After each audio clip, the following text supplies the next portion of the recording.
జాతీయ బీసీ సంక్షేమ సంఘం కార్యదర్శిగా అన్న చంద్రశేఖర్ అన్నని నియమించడం అన్నకి శుభాకాంక్షలు. ఆర్ కృష్ణన్న గారి మరి అదేవిధంగా బీసీ సంక్షేమ సంఘం జాతీయ వర్కింగ్ ప్రెసిడెంట్ డాక్టర్ అరుణన్న గారి నాయకత్వంలో మునుముందు ఎన్నో ఉద్యమాలకు, ఎన్నో ధర్నాలకు, ర్యాలీలకు, రాష్ట్రరోకలకు ప్రభుత్వాలని ఎదిరించడానికి ఒక డాక్టర్లు ఈరోజు ఒక డాక్టర్ వచ్చిందంటే కారణం బీసీలకు జరుగుతున్న అన్యాయం మీద, బీసీలకు జరుగుతున్న అక్రమాల మీద ప్రశ్నించేందుకు ఎంబీసీ బిడ్డ అయిన మన చంద్రశేఖర్ అన్నని జాతీయ కార్యదర్శిగా నియమించడం ఎంతో సంతోషకరమైన విషయం. ఈరోజు చంద్రశేఖర్ అన్న ఇంతకుముందు కూడా చాలా మీటింగ్లకు మన కృష్ణన్న గారు ఎప్పుడు పిలుపునిచ్చినా కానీ చంద్రశేఖర్ అన్న తన వంతుగా వచ్చి ధర్నాలలో పాల్గొనడం, మీటింగ్లలో పాల్గొనడం, కృష్ణన్న గారి అడుగుజాడలలో ముందుగా ఇంకా అనేక కార్యక్రమాలు చేయాలని చంద్రశేఖర్ అన్న గారికి విజ్ఞప్తి చేస్తున్నాం. అదేవిధంగా ఈరోజు లోకల్ బాడీలలో కానీ, అదేవిధంగా మున్సిపాలిటీలో కానీ ఎక్కడికక్కడ బీసీలకు 42% రిజర్వేషన్లు కేటాయిస్తామని సిద్దరామయ్య గారిని తీసుకొచ్చి కాంగ్రెస్ ప్రభుత్వం బీసీలకు తడిబొట్టతోటి గొంతు కోయడం జరిగింది. దాని మీద మేము ఫస్ట్ నుంచి అది చెప్తున్నాం. ముఖ్యమంత్రి మీరు ఏ విధంగా అయితే మీరు మోసం చేసి మీరు 42% రిజర్వేషన్లు ఇస్తామని 28.2% ఈరోజు బీసీలకు సీట్లు కేటాయించడం జరిగింది. పార్టీ పరంగా ఇస్తామన్నాడు.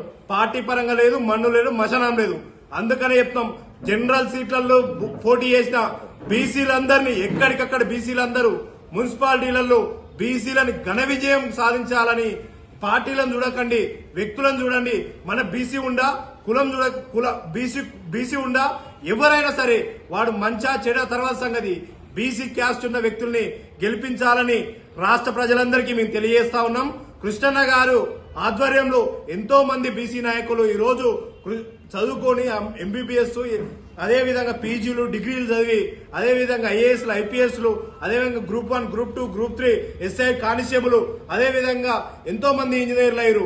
అదేవిధంగా ఈరోజు రాజకీయ రిజర్వేషన్లు వచ్చినాయంటే, రాజకీయ చైతన్యం వచ్చిందంటే కారణం కూడా టైగర్ ఆర్ కృష్ణన్న గారు 54 సంవత్సరాల కిందనే ఇదంతా ఆలోచన చేసి విద్యార్థులు చదువుకోవాలి, చదువుకుంటేనే రాజకీయ చైతన్యం వస్తుంది. లేకపోతే ఇదే విధంగా గొర్రెలు కాసుకోవాలి, బర్రెలు కాసుకోవాలి, బట్టలు ఉత్తుకోవాలి, కుండలు చేసుకోవాలని ధోరణిలో ఉంటారని కృష్ణన్న గారు 54 సంవత్సరాల కిందనే ఆలోచన చేసి ఈ హాస్టళ్లు వేయించడం జరిగింది.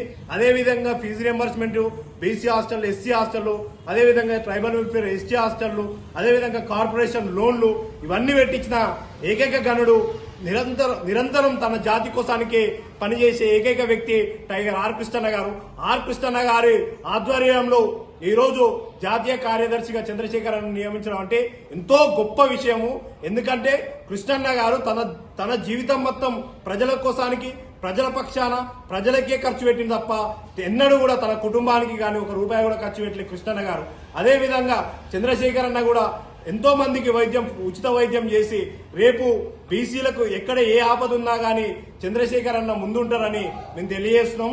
అందుకనే చంద్రశేఖర్ అన్న జాతీయ కార్యదర్శిగా కావడం మాకెంతో సంతోషకరం.